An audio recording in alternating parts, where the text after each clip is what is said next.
आणि ही चोरी, हा दरोडा हा केवळ दानपेटीवरचा नाहीये, तर हा दरोडा तमाम हिंदूंच्या भावनेवरती, तमाम हिंदूंच्या श्रद्धेवरती घातलेला या मंदिर चोरांनी घातलेला दरोडा आहे.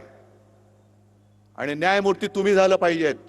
या देशातला, या जगातला प्रत्येक हिंदू या चोरीबद्दल न्यायाधीश म्हणून त्यांनी न्याय निवाडा केला पाहिजे. अटल बिहारी वाजपेयी जे बोलले होते, जेव्हा एक दंगल झाली होती, मला वाटतं भिवंडीच्या आसपास, तेव्हा वाजपेयीजी बोलले होते की अब हिंदू मार नहीं खाएगा. मग मी आज तुम्हाला सांगतोय, तुम्ही कसे हिंदू झाले पाहिजेत. जे चोर आहेत त्यांना ठणकावून सांगा, अब हिंदू माफ नहीं करेगा. हिंदू नुसता जागा नाही, हिंदू आता पेटलेला आहे. आज आम्ही सगळ्यांना आमंत्रण दिले होते. देवेंद्र फडणवीसांना दिलं होतं, मोहनजी भागवतांना दिलं होतं, सगळ्यांना. अगदी काँग्रेसची लोक सुद्धा माझ्या सोबत आहेतच. खासदार आहेत, सुनील केदार आहेत, आणखीन कोण कोण आहेत बघा. मी हिंदुत्व सोडलं का यांनी हिंदुत्व धरले.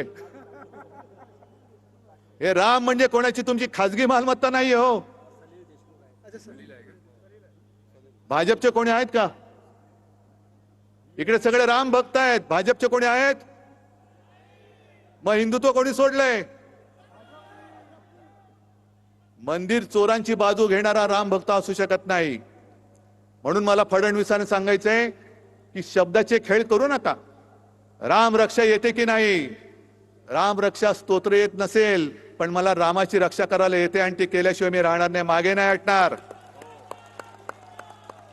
जर तुम्हाला असं वाटत असेल की केवळ तुम्हाला राम रक्षा म्हणता येते म्हणून तुम्हाला मंदिराची चोरी क्षम्य आहे, अजिबात नाही. तिकडे लाखो करोडो हिंदूंच्या भावनांनी बांधलं गेलेलं ते मंदिर आहे. गावागावात शिवसेना प्रमुख फिरलेले आहेत, गावागावात शिवसैनिक फिरलेले आहेत. अनेक जणांनी अनेकांनी केसेस अंगावर घेतलेले आहेत, पोलिसांचा मार खाल्लेला आहे. छातीवरती वळ उठला तरी मागे न हटता अयोध्येला जाणारे आमचे शिवसैनिक आहेत. आणि त्या शिवसैनिकांना सोबत घेऊन राम रक्षा म्हणण्याचं नव्हे, तर राम रक्षा करण्याचा हा लढा मी आजपासून सुरू करतो आहोत. चोरानो मध्ये येऊ नका, चोरानो मध्ये येऊ नका. आणि हा राम भक्त आणि राम मंदिर चोर असा लढा आहे. सगळ्यांनी ठरवायचं तुम्ही कोणत्या बाजूला आहात. राम भक्तांच्या बाजूला आहात की मंदिर चोरांच्या बाजूला आहात? हे फडणवीसांनी उत्तर द्यावं. भागवत साहेबांनी उत्तर द्यावं की तुम्ही कोणाच्या बाजूला आहात. कारण तुमचं जिथे राज्य आहे त्या उत्तर प्रदेशचे अध्यक्ष जर ह्या एवढ्या मस्तवालपणाने बोलत असतील आणि तुम्हाला कोणाला काही वाटत नसेल, तर तुमचं हिंदुत्व हे ढोंगी आहे. आज हे मी तुमच्या नागपूर मधून तुमच्यावरती आरोप करतोय.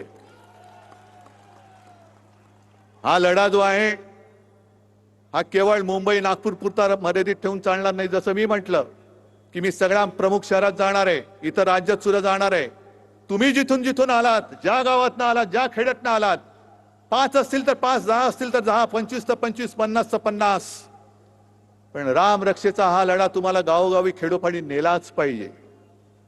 कारण रामाच्या नावाने मतं मागितलेली ही लोक ज्या पद्धतीने वागतायत, शेतकऱ्यांची कर्जमुक्ती अजूनही झालेली नाही. जसा तो एक जमाना होता, मंदिर वही बनाएंगे लेकिन तारीख नहीं बताएंगे, तसं कर्जमुक्तीच्या बाबतीत होत चाललेलं आहे. निवडणुकीच्या आधी लाडकी बहीण म्हणून योजना जाहीर केली, आता जवळपास 92 लाख महिलांना त्यातून वगळून टाकलेलं आहे. निवडणुकीच्या आधी